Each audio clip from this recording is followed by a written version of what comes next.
What's going on, ladies and gentlemen? It's your boy Paul back with episode 14 of Ball Talk with Paul. And tonight, we've got some NFL chaos, Eagles heartbreak, college football corruption, NBA superstars are fed up, historic runs in the league, and college hoopers doing absolute numbers like they're trying to get drafted tonight. So we're not wasting any time tonight, folks. Let's get right into it. Now, Philly, I love y'all, but what we did against those Chicago Bears last Friday, man, that was an absolute football crime. And let me say this slowly so everybody in Eagles Nation hears me clearly. What I saw against the Chicago Bears was one of the worst offensive performances of the entire season. And if you know me, you know I love this team, and you know how I rock with my guys. But I refuse to lie for them anymore. I refuse to sugarcoat things, and I refuse to act like everything is okay. Nothing about that game was okay, and I hated to see it. The Philadelphia Eagles run game, it looked like we didn't even come to play, man. It was no movement on the line, no push, no offensive identity, no type of rhythm, and no creativity whatsoever. And it was like every time we handed the ball off, the offensive line just said, my brother in Christ, you're on your own, man. Figure it out. It was that ugly. And we are a team built on physicality, built on trench dominance, built on wearing teams down. But against Chicago, we look soft. We look confused. We look like a team that just spent the week practicing Zumba instead of football. Now, the only bright spot for us was A.J. Brown had a crazy day with 135 yards and 2 touchdowns. Thank God for A.J., because if it wasn't for him, we might have been out of there with 3 points at best. His willingness to fight for every yard, the only spark on offense. And the craziest part, he did it while the defense was glued to him like double-sided tape. A.J. Brown played that game like he had something personal against Chicago. He was the only dude on the field who looked like a playoff caliber superstar. Now, if everyone else on offense matched AJ's intensity, it'd be 10-2 right now, man. But unfortunately, that didn't happen. Now, defense, on the other hand, man, they had a rough night as well because, yes, they did not play up to their standard. But I would not blame them for what happened. Why? Because they were on the field all day. And we know how that it can affect any type of defense. When your offense keeps giving the ball back faster than a bad quarterback in Madden, your defense going to get tired, man. And Chicago, they schemed up the run beautifully, man. Ben Johnson did a great job. They were pulling guards. They had the motions going. They had the misreads. They had the fake pitches, QB keepers, all that stuff that gets the offense going.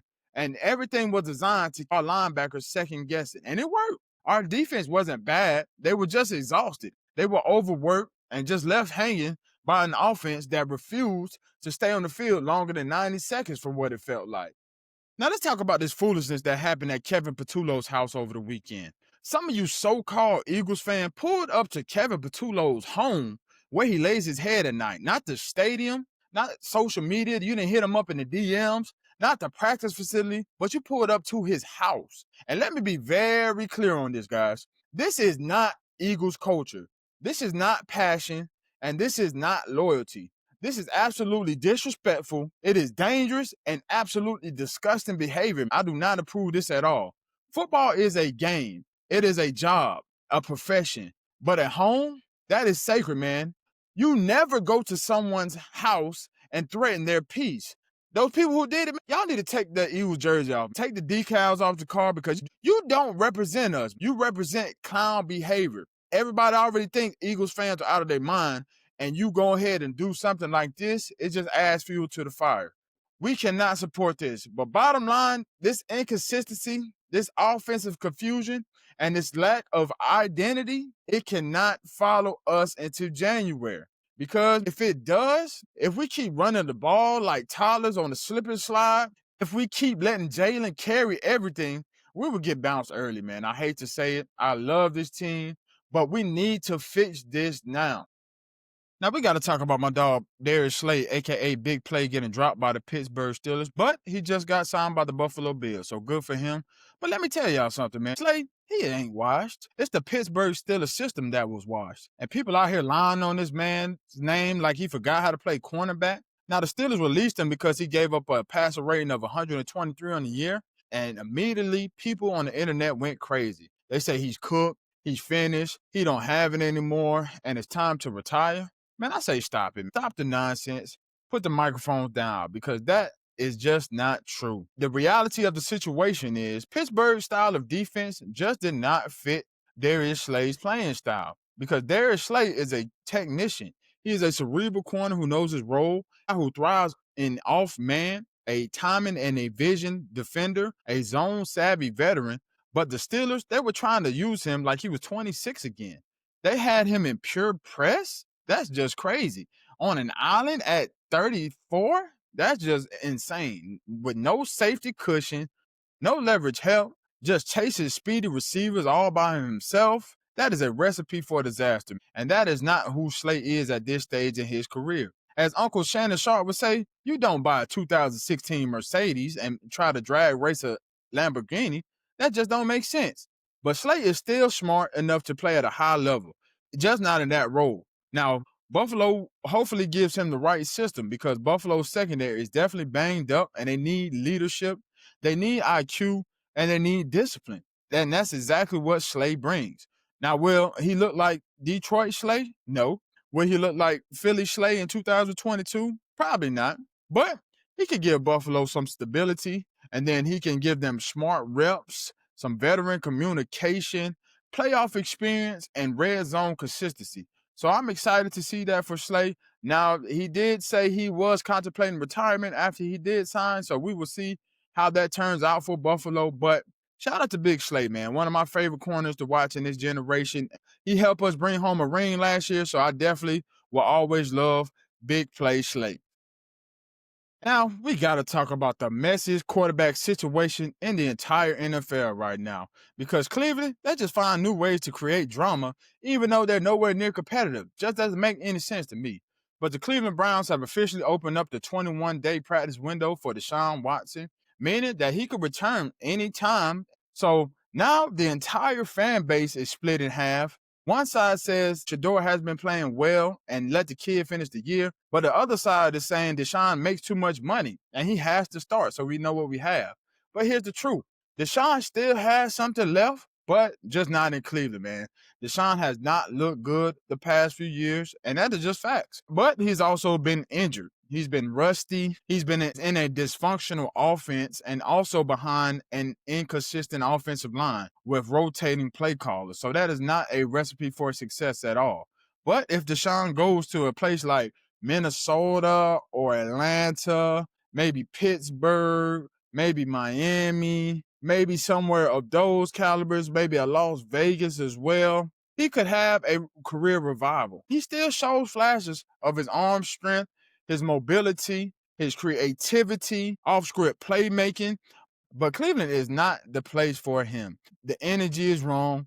The scheme is just wrong. The expectations are mismatched. So I hate that Shedeur is the victim here because the kid was finally getting reps. Looks like he was getting into his rhythm. He was finding his confidence, locker room respect, getting quality development time. Now here comes Deshaun walking back in like, yeah, I'm going to need my spot back. But that's not Shedeur's fault. He's doing exactly what a young quarterback needs to do, and that's manage the game, limit his mistakes, and move the pocket. He's been playing good with the limited time he's had. So look out for the Brown situation because I don't know where it's going to go, but it is not getting any better in Cleveland anytime soon.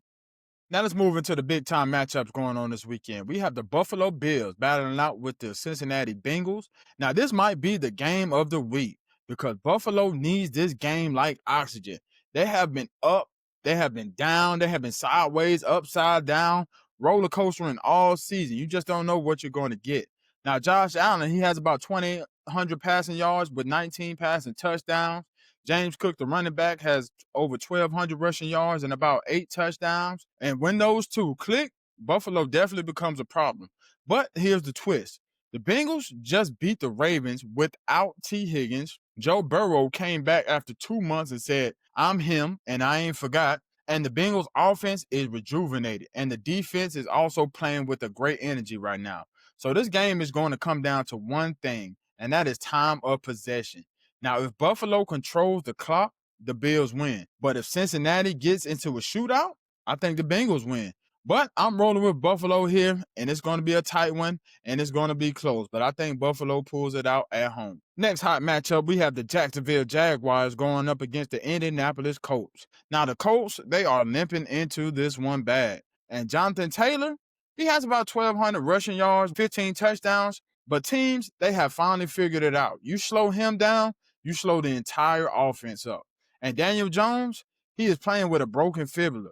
So his mobility will be limited and his timing is off. Meanwhile, in Jacksonville, they are on the rise. And Trevor Lawrence is a big part of that. He has over 2,600 passing yards with 16 passing touchdowns. Mr. Travis Etienne, the running back, has about 843 rushing yards with 5 touchdowns on the ground. And also their new acquisition, Jacoby Myers, is fitting in nicely. The offense looks balanced. The defense is improving. And they have home field advantage. So give me Jacksonville in this one winning comfortably because I just think they have too much going for them in this matchup. I don't like the Colts' momentum going into Jacksonville and winning that game. So give me the Jacksonville Jaguars beating the Colts to take the lead in the AFC South. Another huge division matchup we must talk about, the Pittsburgh Steelers and the Baltimore Ravens. Now, this one is going to be ugly because the Steelers offense, they look confused half the time. And Aaron Rodgers, he's playing like the old man at LA Fitness who doesn't want to get off the court. And DK Metcalf has been a huge disappointment this year. Now, they did recently pick up Adam Thielen. He is reliable, but he's like 45 years old, man. You don't know what you're going to get from him. But Baltimore looks just as bad. Lamar Jackson has 0 touchdowns in 4 games. He still looks hurt and doesn't look confident, and he is not explosive at all. Derrick Henry has about 930 yards with 10 touchdowns, but that's not his usual dominant self. And Zay Flowers only has about 760 yards and 1 touchdown. Huge underproduction as a wide receiver 1. Now, this game will be defense because I think it will be field goals, ugly football, turnover, and punting exhibition. So give me the Pittsburgh Steelers in this one because they play better when their back is against the wall. And I just don't think Baltimore is clicking well enough on offense to disrupt that defense, man. I got to go with the Pittsburgh Steelers winning this one in a close battle. Another huge division matchup, we have the Chicago Bears going up against the Green Bay Packers. Now, this right here, this is for the soul of the NFC North because both of these records are very, very similar. Chicago's sitting at 9-3 right now, while Green Bay is at 8-3. So this is a huge matchup. But let's start with Chicago. Caleb Williams, he's been great this year, throwing up for about 2,700 passing yards, 17 passing touchdowns with 5 interceptions. He is everything the Bears hope for. He is playing poised, playing patient, not forcing throws, just doing his job, just like a number 1 pick should. Now, DeAndre Swift and running back, he's doing great too with 770 rushing yards with 5 TDs. That man looks reborn. Chicago's offense just works when Swift moves downhill.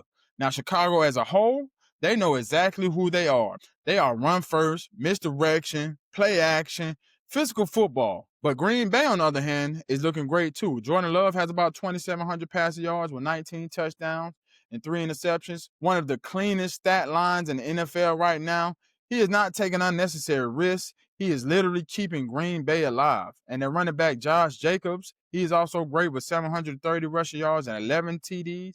He has been banged up, but he is still delivering everything that they need on the ground. And their wide receiver 1, Romeo Doubs, has about 500 receiving yards with 5 touchdowns. Now, the wide receiver room has been hit with some injuries, but Doubs has stepped up in a major ways. But this game will come down to defense. Now, Green Bay has Michael Parsons with 12.5 sacks. He is an absolute demon coming off that edge. Chicago has one as well with Montez Sweat. He has about 7.5 sacks. But the biggest factor is going to be Chicago's scheme for me. They don't ask Caleb Williams to do too much. They keep the offense on schedule. They run the ball. They stay physical. So give me Chicago because they will impose their will on teams just like they did against the Eagles last week. And I don't think the Green Bay Packers have enough on offense to go against that Chicago Bears defense. So give me the Bears winning this one in a close division battle for the NFC North.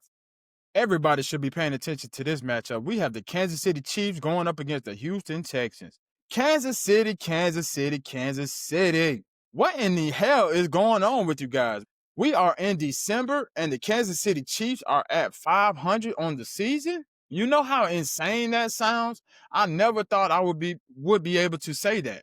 But let's talk about the facts. because Patrick Mahomes is not doing bad. He's having a decent year with 3,200 passing yards, 22 passing touchdowns, and 7 interceptions. He is doing everything that he can. He's basically dragging this offense like a wagon full of bricks. And Travis Kelce, his star tight end, has about 700 receiver yards and 5 touchdowns. He's still elite, still productive, but he cannot carry the passing game. Now, the problem in my eyes is the receivers, because they cannot catch a cold in Antarctica. They are dropping everything when Mahomes needs a big catch. They run the wrong routes at times, and they are just not consistent enough to win all these games that they have played. Now, let's talk about Houston, because they are revitalizing their season. CJ Stroud is at 1,900 passing yards with about 11 passing touchdowns. He has been hurt, inconsistent, but he is still dangerous. Their running back, Willie Marks, is at 480 rushing yards and 2 touchdowns. He's not elite, but he is serviceable enough. Their star receiver, Nico Collins, is at 795 receiving yards and 4 touchdowns. Now, when he's healthy, he is definitely a number one option. But the story of this game will be the defense, led by Darnell Hunter with 11 sacks, just terrorizing quarterbacks every moment they get. Houston's defense flies around. They play fast. They punch you in the mouth. D'Amico Ryans has changed everything. So give me the Houston Texans in this matchup, because the Chiefs are falling apart at the worst time possible. And yes, that means Kansas City will probably miss the playoffs. So don't be shocked if Patrick Mahomes is sitting at home in Cancun come January. Now, the last matchup, which is near and dear to my heart, we have my Philadelphia Eagles going to LA to see the Los Angeles Chargers. Now, this right here, this is the turning point for the season, because if we lose this game, it is going to be some panic. It's going to be chaos throughout the Eagles nation. And it's going to be a huge meltdown for the season. But here's the breakdown, man. We have the quarterback who I know could turn this around, Mr. Jalen Hurts. He's leading us with 2,500 passing yards, 19 touchdowns, and only 2 interceptions. The most disrespected superstar in the NFL. All he does is lead. All he does is protect the football, and all he does is win. So I expect him to get back to that. Now, Saquon Barkley is having a down year with only 740 rushing yards and 4 touchdowns, but we must feed him more. He is being underutilized to a criminal degree, and I hope we get that corrected fast. Devontae Smith is on a Pro Bowl pace with 800 receiving yards and 3 touchdowns. And A.J. Brown is coming off of a monster game with 2 touchdowns and over 130 yards receiving. Looks like he is back in rhythm. Now, the Chargers, Justin Herbert, he's looking good too with 2,800 passing yards, 21 touchdowns. But he has a broken left hand, and he is not 100%, so he's going to be paying through some legit pain. Now, their running game is led by Kimani Vidal with 540 yards. He provides balance, but he is not that dominant, so hopefully we can contain him. Ladd McConkey's having a good year with 680 yards and 5 touchdowns. He's their main wide receiver threat, but the Chargers want one thing, and that's to run the ball and control the pace. And if we let them do that, yeah, we definitely are going to lose, because we saw what happened last week.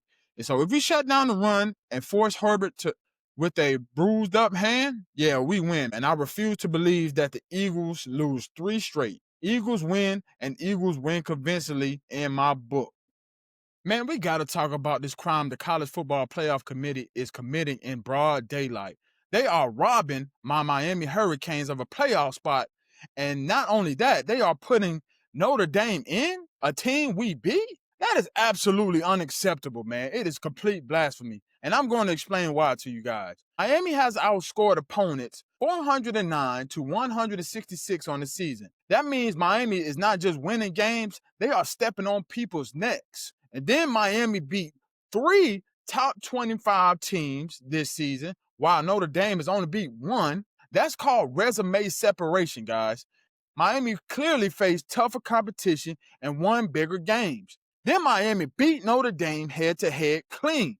So if you beat a team on the field, they should never be placed ahead of you. What type of sense does that make? That's like losing a one-on-one in basketball and still getting picked first. Make it make sense. Then Miami has a top 10 defense. The defense clamps up teams, consistent, disciplined, and physical. Then Miami has a top 20 offense. They put up points at a high clip. They have a balanced attack, explosive plays, and efficient red zone scoring. And the margin of victory, Miami has dominated common opponents. Miami won 41-7. Notre Dame won 36-7. Effort. Miami won 42-7. Notre Dame won 42-13. Syracuse. Now, ND had their 70-7 blowout, but Miami still won 38-10. Miami beat these teams more and looked better doing it. Notre Dame's best win, you ask? It was only number 22 Pitt. And now Miami's best win is number 9 Notre Dame. So how do you rank a team ahead of the team that beat them? The committee is either blind, biased, or broken. The college football playoff committee should be investigated for what they did to Miami because it is absolute BS. Hopefully, they right this wrong before the playoffs begin. Another sticky situation we have to talk about in college football is Lane Kiffin leaving Ole Miss for the LSU Tigers. And let me tell you something right now, guys. If LSU calls you and says, we want you, you pack the house, you pack the car, you pack the toothbrush, you pack your tidy-whities, you pack the dog, and you go, man. It's simple as that. People are mad because Lane announced it before the playoffs. But let's be honest, LSU is a top 5 job in the country. They have the SEC recruiting pipeline. They have massive resources for everybody in the facility. They have championship expectations. They have talent everywhere. And if Lane waited too long, LSU would have hired somebody else. You think he wants to give up that opportunity? He made the right business decision, in my opinion. LSU is the major upgrade. Lane Kiffin runs offense at a master level. He is a culture builder. He is proven everywhere he's been. LSU will be scary next year with Lane Kiffin, so you better watch out for those LSU Tigers next season.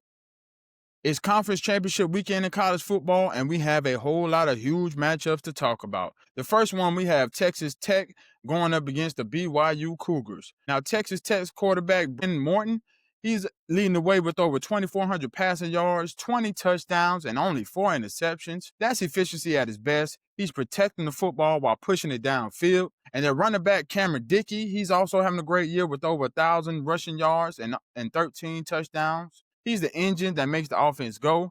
And if he gets going, Texas Tech becomes impossible to stop.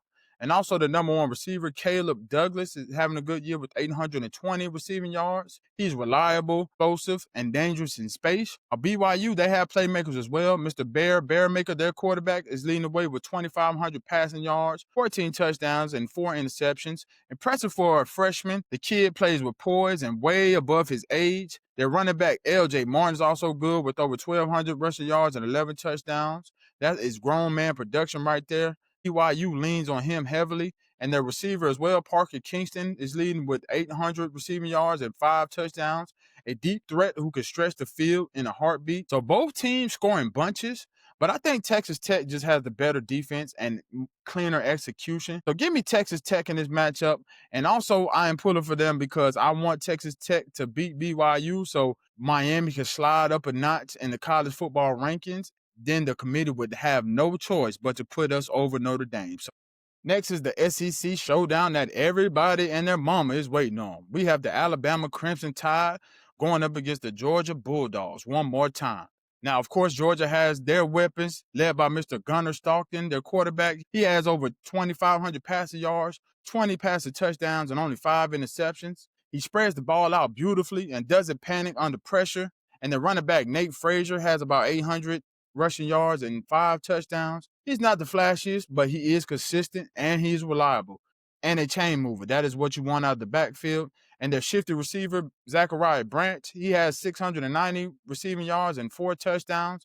He's just a wide receiver 1 who thrives in space, wins against man coverage, and gets open at will. Alabama has their weapons as well. Mr. Ty Simpson, the quarterback, he has over 3,000 passing yards with 25 passing touchdowns and only 4 interceptions. That is elite level production. Alabama trusts him to make winning throws and winning plays. Now, the running back, Jan Miller, hasn't had a great year.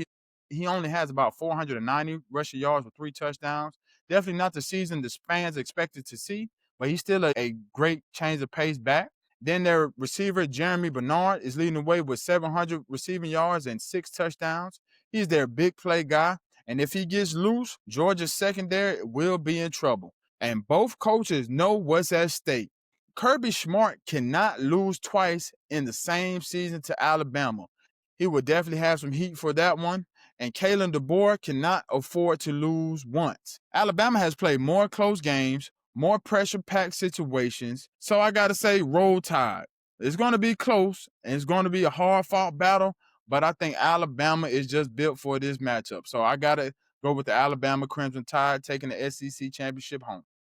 Now let's talk about the battle of the unbeatens. We have the Ohio State Buckeyes going up against those Indiana Hoosiers. Now Indiana, they have star power everywhere, led by their quarterback, Mr. Fernando Mendoza. He's leading the way with 2,700 passing yards, 32 passing touchdowns, and only 5 interceptions. The kid quarterback, like he's been doing it for 10 years, just elite processing at a high clip. Then a running back, Roman Hemby, he's also doing great with 860 rushing yards and 6 touchdowns. He moves the chains, he keeps defenses honest, and he just compliments Mendoza to the fullest. Then they have a great wide receiver one in Omar Cooper Jr.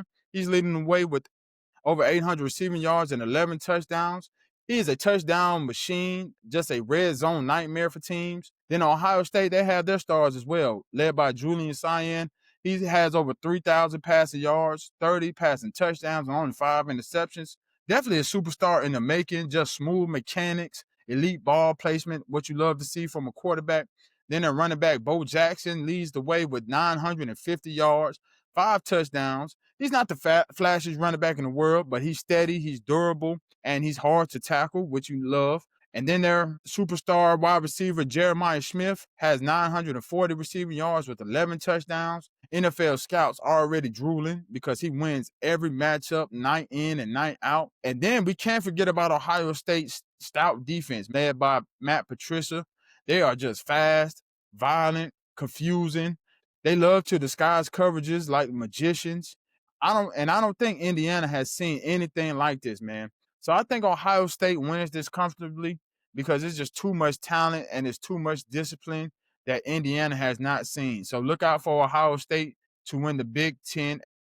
Last, we have the ACC championship game, but unfortunately, it doesn't feel that way because one of these teams does not belong at all. We have the Duke Blue Devils versus the Virginia Cavaliers, and I just hate to see this because they do not belong at all. But Virginia, they do, and they are good. They are led by their quarterback, Chandler Morris, with over 2,500 passing yards, 14 touchdowns, and only 7 interceptions. He's a good quarterback who thrives when the pocket is clean. Then they have a good running back, Jamari Taylor. He's leading the way with 997 yards and 14 touchdowns. This man is the offense. He just scores like it's his job because technically it is. Then their wide receiver one, Trail Harris, he's leading the way with 800 receiving yards, 5 touchdowns. Just a consistent wide receiver one who wins on the outside at a high clip.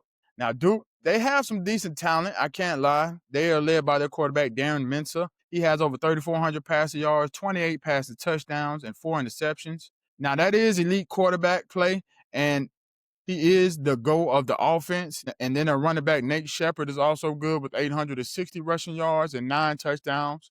Just a power running back with great vision. Then they have their wide receiver one, Cooper Barricade, at 970 yards and 6 touchdowns. He stretches defenses vertically. He's a big play magnet for sure. Now, Duke has flash, but Virginia plays with grit. So I got to go with Virginia this matchup because they're just a tougher team overall, and I think they are more battle-tested than Duke.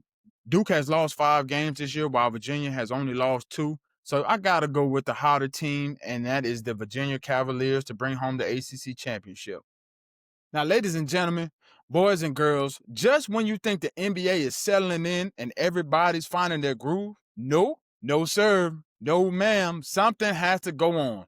And the league is full of drama. Superstars are fed up and teams are in full panic mode early at the moment.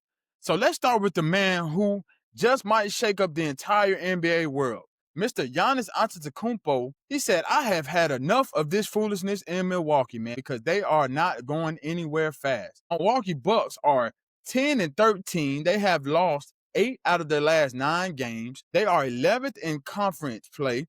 They just look lost. They look confused. They look like they miss Jrue Holiday every single day. Giannis, the face of the franchise, the two-way monster, he finally sat down with the team and said, look, do you want to win or do you want to waste my time? And I honestly think they are wasting this man's time. Not done anything to get this man some help. because let's talk about Giannis' production for the team. He's averaging 30 points a night, 10 rebounds a game, and also 6.5 assists. So he is doing everything he can. The man is giving you MVP numbers night in and night out.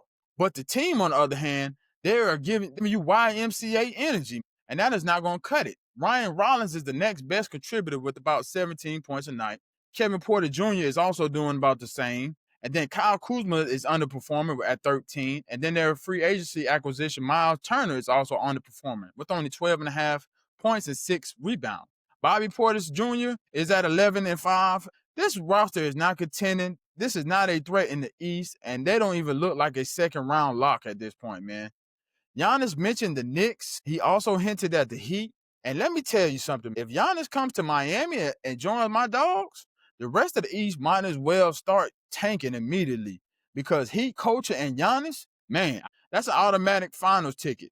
So Milwaukee better fix this quick, or they will lose a generational superstar. Now, a team that's looking to make absolute history, the OKC Thunder, man, they are him and they are them for sure. The Thunder are 21-1. And let me repeat that for the people in the back.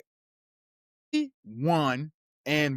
They have only lost one game so far. This is bordering on historically absurd. And this team is not just good, they are an absolute problem. SGA Shai Gilgeous-Alexander tied Wilt Chamberlain for the most consecutive 20-point games ever. He is dropping teams off like the Uberize, man, just everywhere. Then Chet Holmgren is also developing fast into a two-way star. J-Dub becoming a star as well. And the bench is just 15 deep. You can run any lineup and still get production from this team, man. It is just crazy. And listen, I am not exaggerating when I say this. They have a real shot at breaking the Golden State's record of 73-9. Call me crazy, but I said what I said because I see this team as one of those ones. So look out for the OKC Thunder to make absolute history this season. Now, in other NBA news, Chris Paul getting kicked off of the Clippers like he was a bad roommate or something. Man, now this right here, this is the type of NBA drama that gets major views because Chris Paul, CP3, the same guy who helped build Lob City, was sent home by the Clippers on a road trip? Why, you ask? Well, from what I'm hearing, he was arguing with Ty Lue all the time.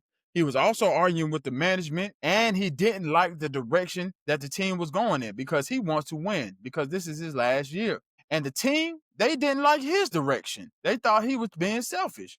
And it officially became we done on both sides. Now, this is like a messy breakup where both sides just pack up their bags at the same time and dip up out of there.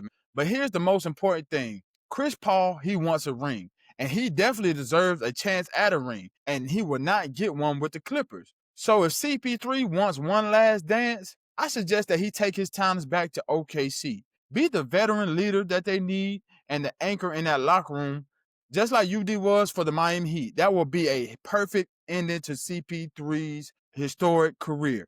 Hopefully, OKC can get him a ring because he definitely deserves it. Now let's talk about some teams who's hot and some teams that's not. Starting off with the Eastern Conference, we have the New York Knickerbockers to talk about. Now the Knicks, they are 13-7 right now, second in the Atlantic Division and playing the best basketball that they have played in years. Led by their star point guard, Jalen Brunson, he's leading the way with 27 points per game and 6.5 assists, just a certified bucket and a certified leader. And then their big man, Karl Anthony Towns, he's averaging about 22 points a night and 11 rebounds, just looking comfortable all around in a New York uniform. Then we have their glue guy, Mr. Mikal Bridges. He's averaging 17 points a night with 2 steals, just a two-way force and does it all for this team. Then they also have Mr. Josh Hart. He has 12 points a night and 7.5 rebounds and 5 assists, another glue guy and a guy who can do it all. Then their new coach, Mike Brown, he is using the whole roster and not using Tibbs' philosophy of just a 7 to 8 man deep rotation. And I'll say it, the Knicks' ceiling is the Eastern Conference Finals. Now, the only doubt for these guys is Brunson as a number one option, because when teams trap him hard, the offense gets stagnant and they need another initiator. But for now, they are cooking. So you have to watch out for the New York Knicks and we will see how far they can go this season.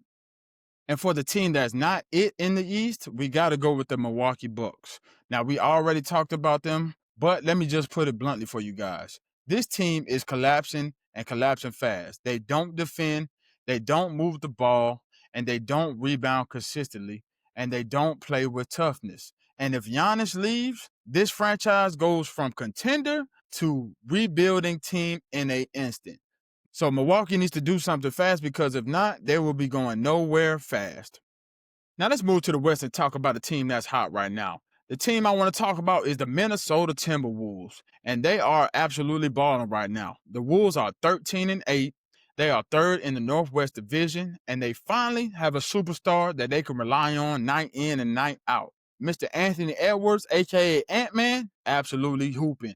30 points a game, and he just set the Timberwolves record for most 30-point games. Yeah, Ant-Man is definitely him. Then he has some great supporting cast with Julius Randle, who is averaging around 22 points a night, 7 rebounds, and 6 assists.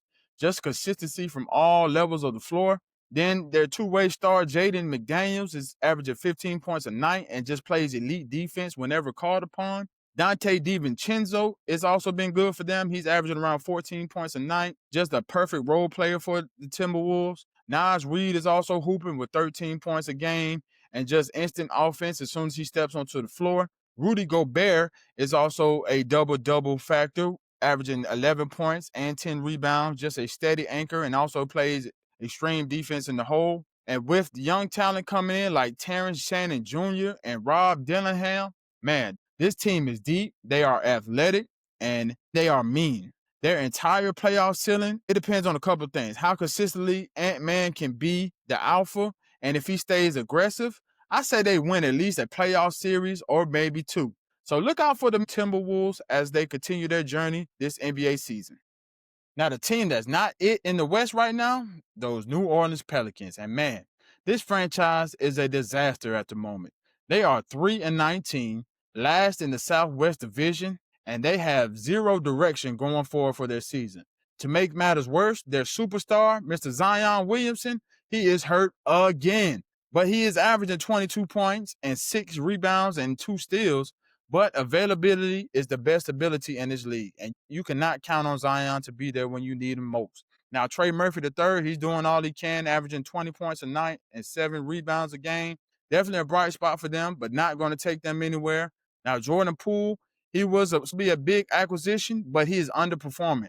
Only 17 points a night, just disappointing at his finest. We all thought he was going to be something after he left Golden State, but that was not the case. Jeremiah Fields, their rookie, is doing well with 15 points a night. Then their other rookie, Derek Queen, is averaging about 12 points and 6 rebounds. So definitely promising, but just not enough to get anything done. But the team as a whole, man, just looks like trash. It is no playmaking. There is no structure.